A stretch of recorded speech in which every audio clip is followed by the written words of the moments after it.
Hello everyone. Study with us में आपका एक बार फिर से स्वागत है और आज इस वीडियो में जो हम डिस्कस करने वाले हैं वो है सी यू सेट के बारे में, यानी कि central university common entrance test. आजकल ये काफ़ी न्यूज़ में है और जो ट्वेल्थ क्लास के स्टूडेंट हैं उन्हें काफ़ी सारे डाउट्स हैं इस एग्ज़ाम्स को लेकर के। ये जो एग्ज़ाम्स होंगे, ठीक है, तो सारे के सारे डाउट्स जो है आज आपके जो है इस वीडियो में मैं क्लियर करने वाला हूँ। तो वीडियो को एंड तक देखें। इस वीडियो में मैं आपको बताऊँगा कि क्या है सी यू सेट, क्यों ये न्यूज़ में है और किस तरह से अब एग्ज़ाम करवाए जाएंगे, इसमें क्या सिलेबस रहेगा रहेगा एग्ज़ाम का, और किस तरीके से जो है एडमिशन और कौन कौन सी यूनिवर्सिटीज़ में जो है आपको एडमिशन मिलेगा इस एग्ज़ाम को देने से। ठीक है, तो बने रहे वीडियो में। वीडियो पसंद आए तो लाइक करें और चैनल को सब्सक्राइब नहीं किया तो ज़रूर कर लें, ताकि ऐसे ही यूनिवर्सिटी रिलेटेड अपडेट्स जो हैं आपको मिलते रहे। तो चलिए शुरू करते हैं। देखिए, पहले ये हुआ करता था, अगर मैं दिल्ली की बात करूँ तो दिल्ली में जो एडमिशन्स होते थे यूनिवर्सिटी के वो मेरिट बेस पे होते थे। तो ट्वेल्थ में अगर आपके ज़्यादा मार्क्स आते हैं तो कट ऑफ जब यूनिवर्सिटी की आती थी तो कट ऑफ के अकॉर्डिंग जो है आपका एडमिशन हो जाता था।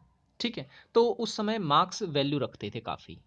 लेकिन हुआ ये कि पिछले साल आपने देखा होगा, न्यूज़पेपर में भी पढ़ा होगा कि जो दिल्ली यूनिवर्सिटी में एडमिशन थे, ठीक है, दिल्ली यूनिवर्सिटी में जो एडमिशन थे उसमें कट ऑफ जो थी वो 100% तक गई थी। यानी कि जिन जिन स्टूडेंट्स ने एडमिशन लिया वो 100% लेकर के एडमिशन लेने आए थे। ठीक है, जबकि कई ऐसे स्टूडेंट्स हैं जिनके 90% 92% थे, उनको एडमिशन नहीं मिल पाया। ठीक है, तो दिल्ली यूनिवर्सिटी, जवाहरलाल नेहरू यूनिवर्सिटी, इन यूनिवर्सिटीज़ ने भी अब ये पहला, हालांकि पहले भी लगभग 12 यूनिवर्सिटी ऐसी हैं जो पहले से ही सी यू सेट लेते आ रही हैं। यानी कि ऐसी यूनिवर्सिटियां भी हैं जो पहले से ही अंडर ग्रेजुएशन के लिए एडमिशन के लिए एंट्रेंस टेस्ट लेती थी। लेकिन अब दिल्ली यूनिवर्सिटी, जवाहरलाल नेहरू यूनिवर्सिटी ये भी अब शामिल हो गई हैं। यानी अब ये अंडर ग्रेजुएशन के लिए जो एडमिशन होगा वो टेस्ट के थ्रू ही देंगी एडमिशन। ठीक है, तो ये डिसाइड किया गया कि अब एडमिशन एंट्रेंस बेस पे ही लिया जाएगा।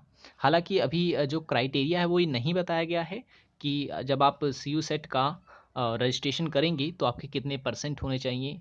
ठीक है, क्योंकि एक जो है मिनिमम परसेंटेज भी बताई जाएगी यूनिवर्सिटी के द्वारा कि इतने परसेंट वाले जो बच्चे हैं वो फॉर्म भर सकते हैं और इससे कम वाले नहीं भर सकते हैं। ये अभी जब है नोटिफिकेशन जब जारी होगा अप्रैल के फर्स्ट वीक में, ऐसा कहा गया है कि रजिस्ट्रेशन शुरू हो जाएंगे और तभी जो है एप्लीकेशन से रिलेटेड सारा का सारा नोटिफिकेशन जो है वो जारी कर दिया जाएगा, जिसमें मैं जो है आपको विस्तार से और बता पाऊँगा। तो इस तरीके से अब 14 यूनिवर्सिटीज़ हो चुकी हैं जो कि सी यू सेट करवाएंगी। यानी कि आप एक साथ 14 यूनिवर्सिटी के लिए अप्लाई करेंगे। ठीक है, अगर आप अच्छा करते हैं, एग्ज़ाम में अच्छे मार्क्स लाते हैं, तो आप हो सकता है कि आपको अपनी इच्छा अनुसार जो है यूनिवर्सिटी मिल जाए। ठीक है, और ये जो फैसला है ये नई शिक्षा नीति के तहत लिया गया है। ठीक है, इसमें होगा ये कि अब जो 60% ला रहा है, जो 70% ला रहा है, जो 80% ला रहा है, वो भी जो है एंट्रेंस एग्ज़ाम में बैठेगा और जो है सीट के लिए लड़ाई कर सकता है। पहले होता था कि 60-70% आए तो मतलब कॉलेज का सपना छोड़ दो, क्योंकि मेरिट उतनी जाती ही नहीं थी। ठीक है, कट ऑफ उतनी जाती ही नहीं थी तो एडमिशन भी नहीं मिल पाता था। तो इस तरीके से अब जो है चांस थोड़े ज़्यादा रहेंगे, लेकिन कंपटीशन भी इसमें बहुत ही ज़ोरों से रहेगा सी यू सेट में। अच्छा, अगर हम बात करें ऑनलाइन एग्ज़ाम की, तो कई लोग इसमें डाउट में हैं कि ऑनलाइन एग्ज़ाम क्या है। ट्वेल्थ के स्टूडेंट तो खास तौर से, तो ऑनलाइन एग्ज़ाम का मतलब ये नहीं होता कि आप घर पे बैठ के एग्ज़ाम देंगे, बिल्कुल नहीं। इसमें होगा ये कि आप फॉर्म भरेंगे, ठीक है, और जब आप फॉर्म भरेंगे तो जब एग्ज़ाम होना होगा उसके 1 हफ्ते पहले ही आपका रोल नंबर आएगा, यानी कि एडमिट कार्ड आएगा। उस एडमिट कार्ड पे आपका सेंटर लिखा होगा कि किस सेंटर पे जाकर के आपको एग्ज़ाम देना है। उस सेंटर पे जब आप जाएँगे तो वहाँ पर जो सेंटर आपके लिए अलॉट किया जाएगा वहाँ पर ऑलरेडी 200-300 कंप्यूटर होते हैं। ठीक है, 200-300 कंप्यूटर लगे होते हैं और वहाँ पर हर एक स्टूडेंट को एक-एक कंप्यूटर अलॉट किया जाता है। ठीक है, आप उस कंप्यूटर पे बैठेंगे और जो टाइम लिखा रहेगा उसी टाइम के अनुसार जो है आपकी परीक्षा स्टार्ट होगी कंप्यूटर पे, और कंप्यूटर पे ही आपको जो है राइट रॉन्ग टिक वगैरह करना होगा। ठीक है, और डेट वगैरह जो है वो आपकी एडमिट कार्ड पे ही आएगी, किस डेट को है, किस टाइम को है और कहाँ पर है। ठीक है, तो ये होता है ऑनलाइन एग्ज़ाम, ना कि वो कि घर बैठ के आप एग्ज़ाम देंगे। तो ये डाउट था, एक बच्चे ने जो है किया था मुझे कमेंट, तो इसलिए मैंने सोचा ये आपको बताना चाहिए ऑनलाइन एग्ज़ाम का मतलब। ओके, अब अगर बात करें सिलेबस और एग्ज़ाम पैटर्न की, सिलेबस और एग्ज़ाम पैटर्न की अगर हम बात करें, तो अगर आप एडमिशन लेना चाहते हैं इन ऊपर लिखे हुए कोर्सेज़ में, ठीक है? ये आप कोर्स देख सकते हैं, ये जितने भी कोर्स हैं, ठीक है? जैसे बीए वोकेशनल हो गया, ठीक है?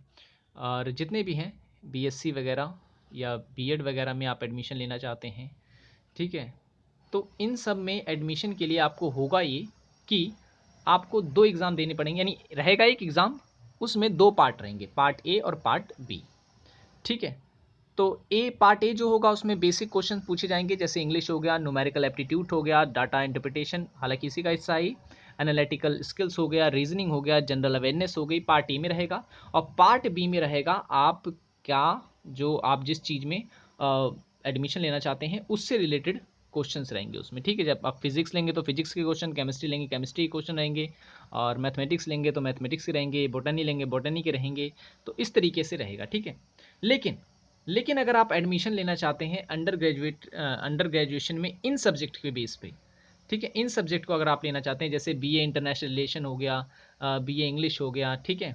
इकोनॉमिक्स हो गया, बीए ऑनर्स पॉलिटिकल साइंस हो गया, ठीक है? बीए ऑनर्स ज्योग्राफी हो गया, जियोलॉजी हो गया, ठीक है? अगर इन सब में आप एडमिशन लेना चाहते हैं, तो जो है आपको एक ही पेपर देना पड़ेगा, मतलब पेपर तो एक ही रहेगा और इसमें सेक्शन भी एक ही रहेगा, ठीक है? 100 क्वेश्चन आपसे पूछे जाएंगे, ठीक है? और वो जो 100 क्वेश्चन रहेंगे वो बेस्ड होंगे किस किस पे, तो इंग्लिश, न्यूमेरिकल एप्टीट्यूड या कहें कि data interpretation, analytical skills, reasoning, general aptitude और जनरल नॉलेज, ठीक है? ये सिलेबस है 2021 का। जैसा कि नोटिस में कहा गया है कि सिलेबस में बहुत कम चांसेस हैं कि चेंजेस किए जाएंगे, ठीक है? 2022 का भी कोई पर्टिकुलर सिलेबस जो है जारी नहीं किया गया है, ठीक है? तो 2021 के ये कहा गया है नोटिस में कि 2021 का ही लगभग सिलेबस रहेगा और ज़्यादा बदलाव सिलेबस में नहीं किया जाएगा। तो अगर आप इन सब्जेक्ट में एडमिशन लेना चाहते हैं तो आपके 100 क्वेश्चंस आपसे पूछे जाएंगे और इन सब्जेक्ट के होंगे, ठीक है? तो आपको करना ये है कि अपने बोर्ड एग्जाम के साथ साथ जो है इसकी तैयारी भी करनी है, ठीक है? तो अप्रैल के फर्स्ट वीक से जो है इसका रजिस्ट्रेशन शुरू हो जाएगा और जो एग्ज़ाम की डेट बताई जा रही है, ठीक है? एग्ज़ाम की जो डेट बताई जा रही है वो बताई जा रही है जुलाई में, ठीक है? जुलाई में बताई जा रही है, फिक्स डेट नहीं है, लेकिन मंथ बता दिया गया कि जुलाई तक जो है एग्ज़ाम कराया जाएगा, ठीक है ना? और आपकी जो 12th की सीबीएसई की परीक्षाएँ हैं उसके बाद ही ये एग्ज़ाम होगा, ठीक है ना? ये भी आपको याद रखना है। और अभी क्योंकि किसी प्रकार का कोई नोटिफिकेशन नहीं जारी किया गया है, जैसे ही नोटिफिकेशन आता है अप्रैल के फर्स्ट वीक में और भी बातें जो हैं निकल कर सामने आएगी, उस पे भी जो है हम एक वीडियो बनाएंगे। आपके जो भी डाउट्स होंगे वहाँ पर जो है वो अच्छे से क्लियर हम करवा देंगे, ठीक है? तो आज हमने क्या क्या डिस्कस किया, तो आज हमने जो डिस्कस किया वो एक बार फिर से मैं बता देता हूँ। सी यू सेट एग्ज़ाम क्या है, ठीक है? कितनी यूनिवर्सिटी लेंगी, तो 14 यूनिवर्सिटी इसमें शामिल हो रही हैं। डीयू और जेएनयू अभी हाल ही में इसमें शामिल हुई हैं, ठीक है? लगभग 12 यूनिवर्सिटी जो है पहले से ही सी यू सेट लेते आई हैं, यानी कि अंडर ग्रेजुएशन में एडमिशन लेने के लिए ये यूनिवर्सिटी पहले से ही जो है टेस्ट लेती रही हैं। लेकिन डीयू और जेएनयू जो थे वो एडमिशन, मतलब जेएनयू कह रहा हूँ मैं, डीयू में तो खास तौर से ऐसा था कि एडमिशन जो है 12th के मार्क्स के बेस पे होते थे।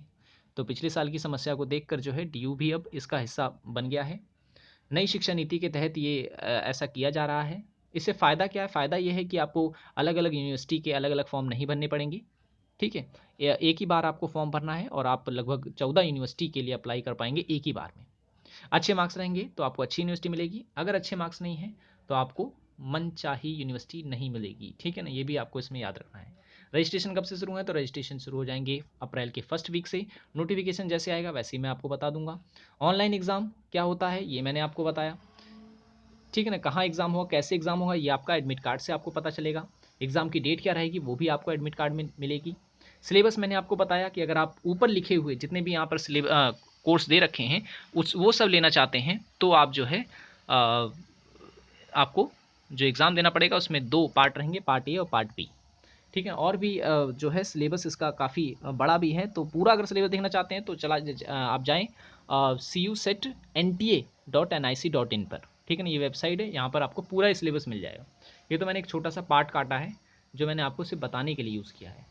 अगर आप इन कोर्सेज़ में एडमिशन लेना चाहते हैं, तो आपको जो है इस तरीके से आपका एग्ज़ाम का पैटर्न रहेगा, ठीक है? और कोई डाउट है और कोई क्वेरी है तो आप मुझे कमेंट बॉक्स में कमेंट कर सकते हैं। सो मिलेंगे अब नेक्स्ट वीडियो में। Thanks for watching this video.